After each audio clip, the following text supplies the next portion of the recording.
o André Esteves, dono da BTG Pactual, tinha pedido uma reunião aqui, ó. Presidente do BTG se encontra com Lula e diz que pode trabalhar por Haddad na Fazenda.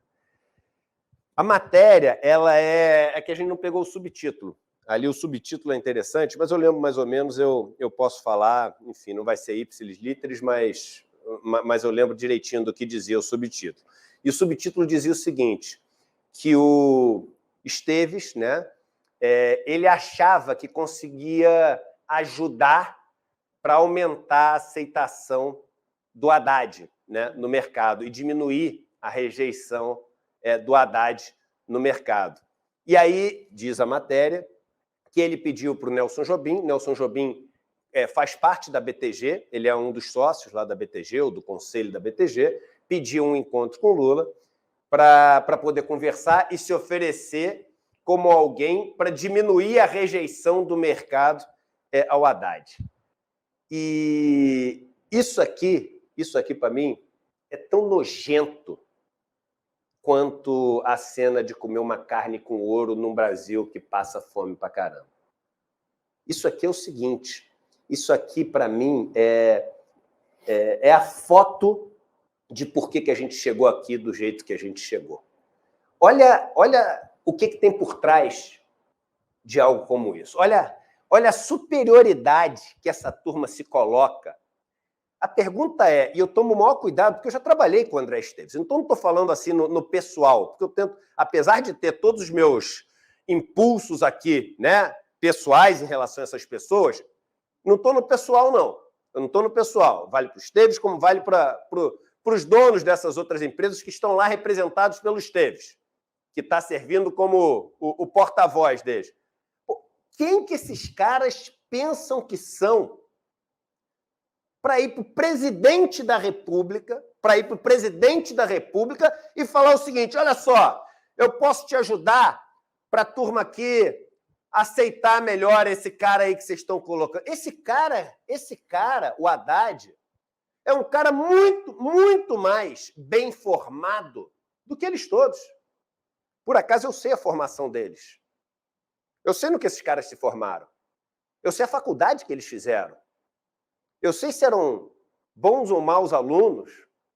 E eu digo para você, Vivian, com toda certeza, o Haddad é 10 vezes mais capaz, intelectualmente falando, mais sofisticado, mais capaz do que os outros. O Haddad foi ministro bem-sucedido. O Haddad foi prefeito de uma cidade que é maior do que um monte de país que tem aí time na Copa jogando. Quem o André Esteves pensa que é para ir conversar com o Lula dizendo que ele pode ajudar o cara a ser aceito ou não? Numa boa. É isso que está errado.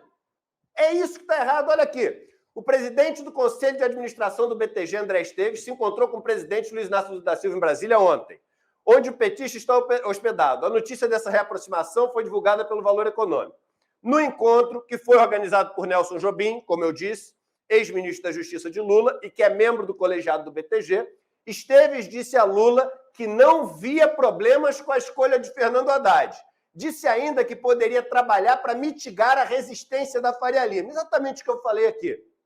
O ponto é, você lembra que alguns meses atrás vazou um áudio do Esteves para um grupo de pessoas, ele dizendo que o presidente do Banco Central liga para ele para saber se tem que subir a taxa de juros ou não?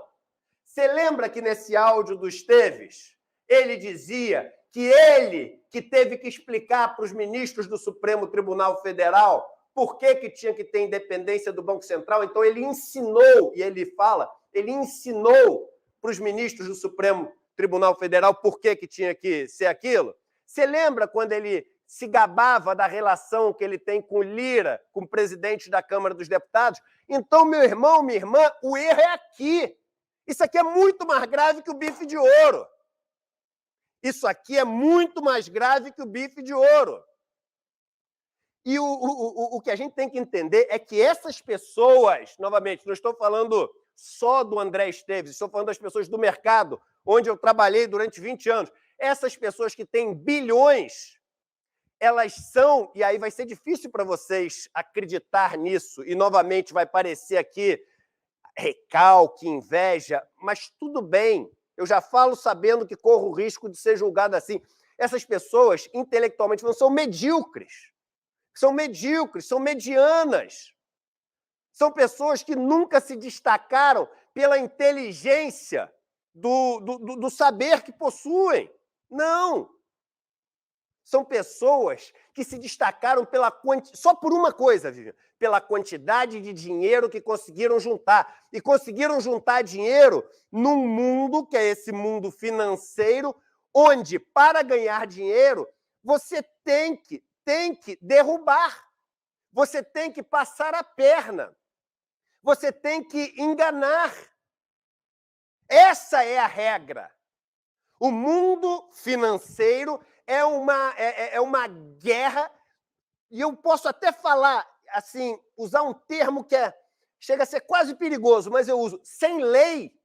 E por que sem lei? Porque você tem dinheiro suficiente para comprar a lei se você precisa. Nesse mundo é tanto dinheiro que, se você precisar, você compra a lei. Então, por isso é um mundo sem lei.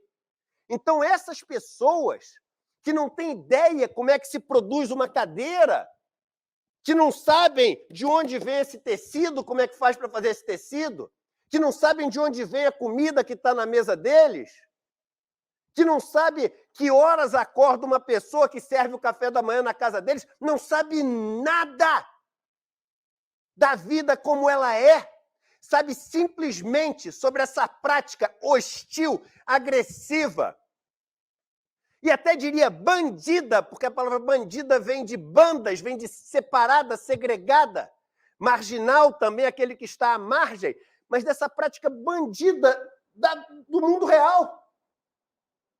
Então, essas pessoas, elas estão lá já ameaçando, chantageando, cobrando, como uma milícia faz numa rua, dizendo, se você não me pagar esse valor por mês, tua casa vai ser assaltada. Se você não me pagar esse valor por mês, cuidado com os seus filhos. O mercado já começou a agir como milícia e chegar para o presidente da República e falar assim, tu quer que o seu ministro seja aceito? Eu posso te ajudar. E isso é um absurdo. Isso é um crime. Isso é o responsável por nós termos mais de 30 milhões de pessoas passando fome no Brasil. Isso é o responsável por entrar governo, sair governo, estruturalmente a situação do país continuar a mesma. Isso é o responsável pelo Brasil não conseguir ser competitivo com o resto do mundo, estando na terra mais abençoada em termos de possibilidades, porque nessa terra tem tudo. Tem petróleo, tem terra para cultivar, tem minério, tem água doce, tem floresta, tem incidência de sol, tem vento, tem tudo. Essas pessoas que agora vão até Brasília, repito, como faz a milícia na casa das pessoas, eles vão até Brasília oferecer a sua proteção. E esse é o maior desafio do governo Lula. Se desvencilhar dessa milícia que existe no nosso país e que responde pelo nome de sistema financeiro.